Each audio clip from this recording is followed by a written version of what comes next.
Hey, pipe smokers in the YTPC. We'll see if I can get through a video without anybody walking in. That's one thing I miss about my old house is I had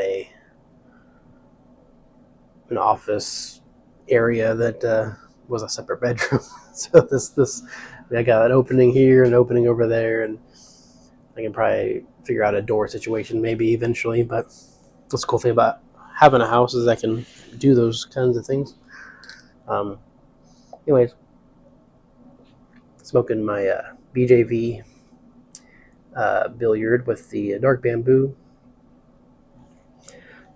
I might have already mentioned that I've done this intro so many times. But I was smoking a new blend. I wanted to crack open something new for the new year, and I had put on one of the Discords a couple of options. It was between the Ellipsis Flake, Fires on the Levee, and Gold Brick from Wessex. And most people said to go with the Fires on the Levee, and it's really good. I was wasn't sure. You know, I almost forgot it was a Chris's blend, so I might smoke a good amount of it and then jar up the rest for next Christmas to revisit. But it's really cool. Tin art has a little picture there of Santa and the reindeer and everything. But yeah, there's a topping on it. Maybe it could just be all the capotes together that's giving me this the flavor. But it's an interesting flavor. The tin note is really it gives me like a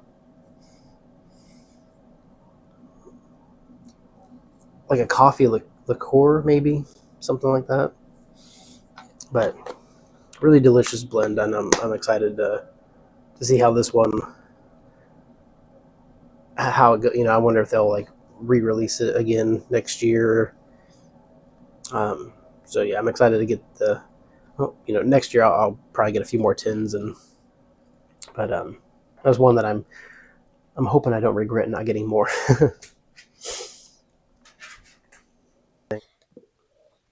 Now I've been I like to do end of the year videos um, on my top tobaccos I've smoked, but it doesn't really change much. I didn't really smoke a lot of new blends. I did smoke, I did open some new to me blends, I guess, like the Haunted Bookshops and some other things.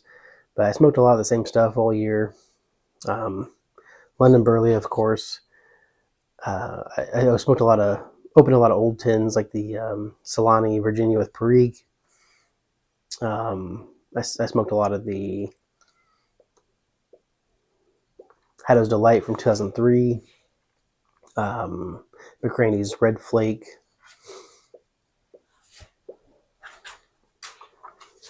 And then like the holiday blends, Thanksgiving Day I did a little bit throughout November, and then the Christmas blends last month. And so I don't know. I have different goals, I guess, with pipe smoking every year. Like a couple years ago, I wanted to track to see how much tobacco I smoked. So what I did was just track every pipe I smoked, and I did that up until like probably the first 3 months of the year, maybe, because after Muletown, I was just I couldn't remember what I smoked, So I'd go through the whole day smoking pipes, trying different things, and at the end of the day, I'd be like, okay, what did I smoke? What pipe, what blend, and then I was just like, you know what, I got an idea. I got enough data to figure out how many pipes I smoke and how much tobacco I smoke in the year.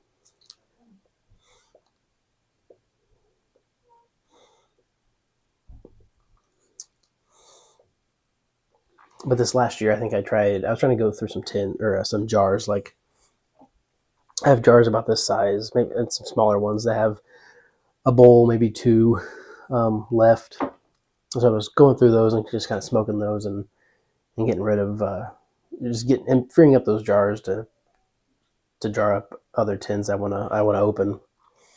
And I went through a few, but then they become drinking jars, so they just go to the kitchen. And like these smaller ones, I'm trying to get the bigger ones. I'm trying to free up some of those because these will fit maybe like a half to a quarter tin. Um, but like if I wanted to jar a whole tin after opening it, I need a little bit bigger one. But and I really don't want to buy any more jars.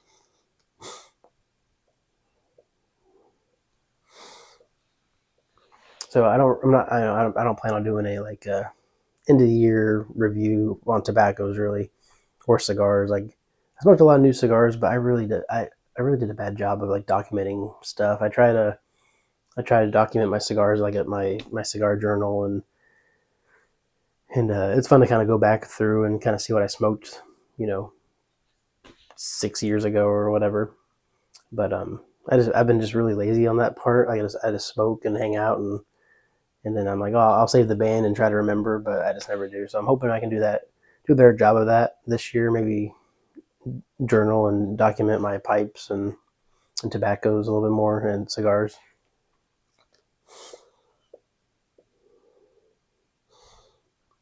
But I don't know. I have some things I plan to open this year. Some older stuff, some stuff I've never tried that I've had sitting for a little bit. I'm thinking about maybe when I open a tin, smoking it all the way through until it's gone, depending on what it is. Kind of like a few years ago, I did the oh smoking cardboard. Steve started that little thing, and he did 10 blends and in a year, or 10 smokes, 10 blends, something like that. And where he opened up a new blend he's never tried, smoke 10 bowls out of it, and then move on to the next one, or smoke at least 10. I don't know. I did that, and it was a lot of fun. I ended up, I think most of them I still have jarred up. Um, but that might be another thing I might look into doing this year. It's just fun to kind of do different themes for the year with your pipes and tobacco. Like as far as pipes, you know, wanting to get different shapes, different artisans I want to collect, things like that.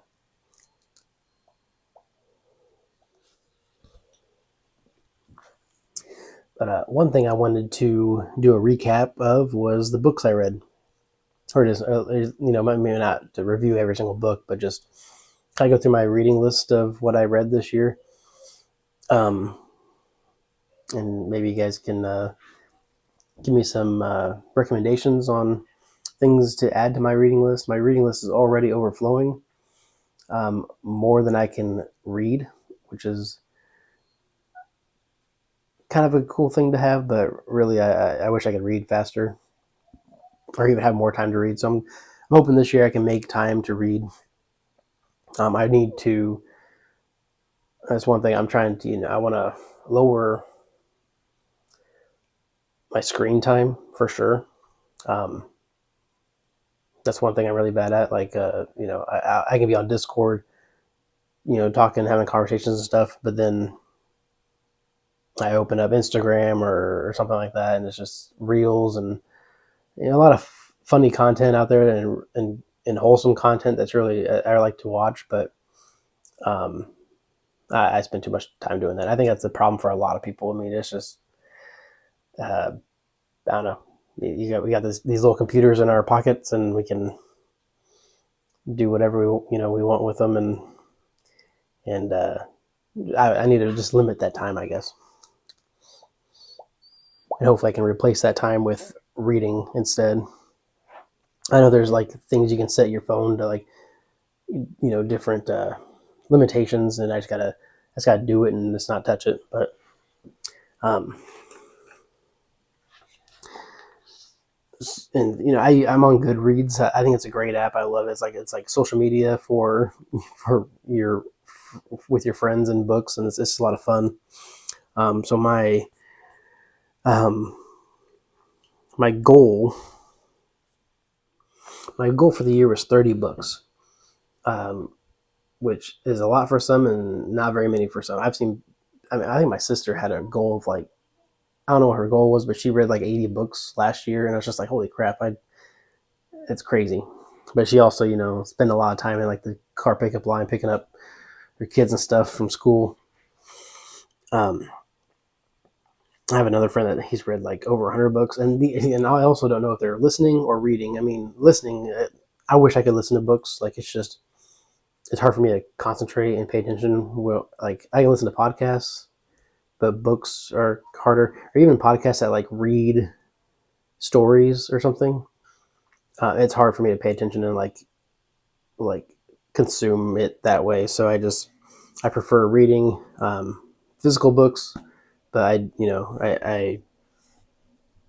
ebooks are kind of nice too. I have it on my tablet or my phone, which might be something I might do this year is just read it off my phone if I can't get the physical book. But the first book I read this year was the God Delusion by Richard Dawkins. Now I I know many of your guys' beliefs, and some of you know mine, but I'm not here to get into any of that. I'm just saying what I've been reading. So not looking for any kind of debate in the comments. Um, but that was a good read. I learned a lot from it, and yeah, that's all I have to say about that one. And then The Catcher in the Rye was one I really enjoyed. I love classic books, so every time I go to our local bookshop, I'll check he has a shelf that has a bunch of classics, and I'll look through and see if there's any titles that come out at me or stuff I've heard of but just never read. A lot of books that I was supposed to read in school but I never did, or I might have just kind of did the cliff notes, skimmed it. The open book tests. I just kind of flip through and find a word that pops up that goes with the question, and so I can answer it. But The Catcher in the Rye, I don't think that was a book I was supposed to read in school, but I have a few of those I've been reading. But yeah, this is a short book, and it was. I found that I like books that kind of give me a melancholy feeling, and this was definitely one of them. Um, oh, Steinbeck, he makes me feel that way, and I've read a few of his books, and he's become one of my favorite authors. So I'm hoping to read some more of his stuff this year. Where the Crawdads Sing is another one that kind of made me feel melancholy. The reason I picked this one up was my great grandma passed away a few years ago, and at her uh, funeral, this book was on the table with some pictures and stuff, and it was either I thought it might have been her favorite book, but it sounded like it was the last book she read, or maybe just a book that she enjoyed, and so I added it to my list and saw it at the bookstore and picked it up, and this is one I really enjoyed. And I guess it's a movie, so I might check out the movie. I guess it's a lot different than the book, like normal. Um,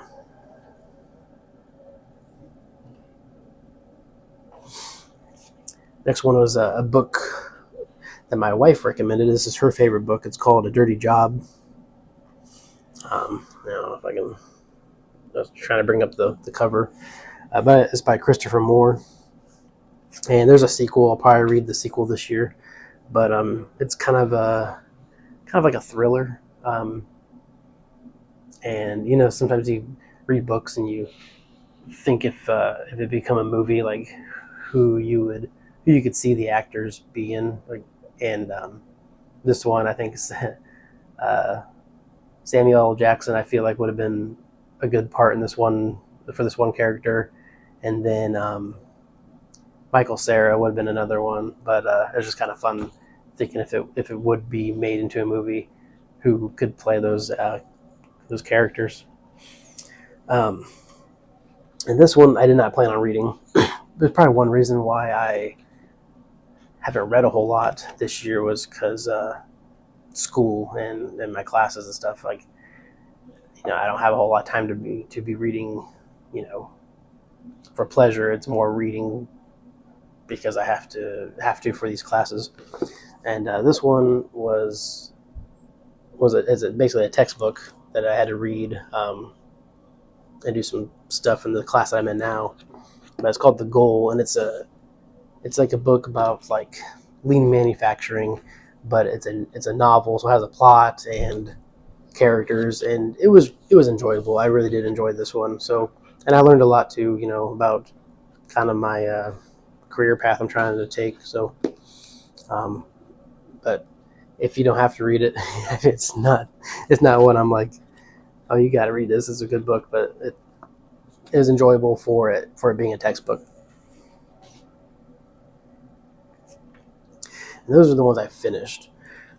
This one I'm still reading. I took a break from it because it's just a lot of information.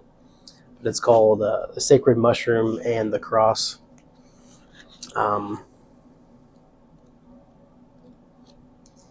I really don't know how to explain it, but it's just like the origins of Judaism and Christianity and fertility, I guess. But interesting read.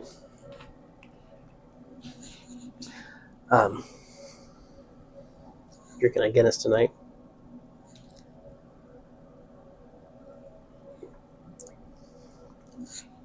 So yeah, those are just the books that I got to read, I guess, this year, and I'm hoping I'll probably lower my goal because I only completed 5 books, and I hope I'll probably lower my goal for next year and hopefully meet that. So I might lower it back down to like 15 or something like that. What I'm currently reading, I was hoping I'd get this done before the end of the year, but I still got a little bit of ways to go. But it's the narrative of Arthur Gordon Pym and of Nantucket by Edgar Allan Poe. Another classic book I picked up at the bookstore. Yeah, it's Edgar Allan Poe's kind of hard to read. It's just, like a lot of those classic authors, they're just sometimes you got to reread stuff. So read a sentence or a paragraph and you're kind of like lost. So you got to go back and reread it. But so it's it's a kind of a fun book. So I kind of like to plan out my reading list a little bit. Like a couple years ago, I wanted to read The Lord of the Rings and The Hobbit, and so I had those planned for like the first half of the year, and then I planned another couple books for after. I didn't really do that last year. I think I was just kind of looking at my list and kind of picking and choosing, like, oh, this sounds like might be fun to read, or like going back and forth reading fiction and nonfiction. And sometimes I'll get really bored with nonfiction, and I just want to read a good story with with fun characters and stuff like that. So I'll be on that for a little bit, and then I want to learn about something, so then I'll pick another book that's more nonfiction. But after I read this Edgar Allan Poe book, I'm probably going to start making my way through C.S. Lewis works. I know I've just had a couple books that were like completely the other end of the spectrum, but I picked up the Narnia series, and I watched the movies and stuff, and I tried reading this when I was growing up, but just didn't really. I kind of liked it, but I kind of didn't. I don't know, but I think I can appreciate it a lot more now. But yeah, I picked this. This might have been the 2002 version. Yeah. So I kind of wanted. I was kind of looking at on eBay at some sets from like the 70s when it was like the first edition books, and but then I came across this one. I'm like, oh, this will be fine. The other one might be a fun collector piece, but one reason why I kind of want to read these this year specifically is I have an old tin of Three Nuns from 2004, and I want to open it, and I'm thinking that might be a whole event. Pop it open and smoke it when I read these books. I read a lot, at work, so I'm not smoking at work reading these. But when I'm reading and hanging out at home at night or having my bedtime pipe or my nighttime pipe or whatever, and I'm reading, probably what I pack the bowl with. But so yeah, that's kind of so. I guess there's 7 books right there, so that should get me started with my goal. Tamper tonight is a little pewter tamper that I got from Townsend's. Some of you are familiar with Townsend's. They're a shop that does 18th century reenactment costumes and props. But they actually, I have a couple. My 2 clay pipes that I have are from them, but they had, they made some pewter tampers too.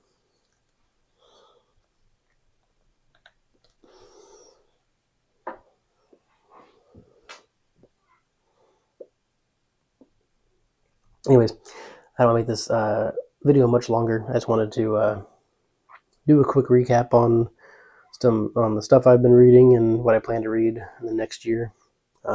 A little bit of pipes and tobacco and stuff. But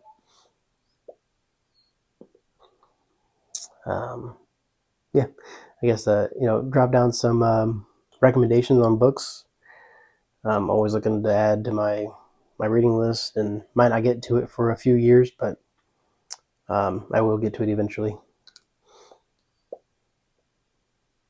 So anyways, thanks for watching, and we'll catch you in the next one.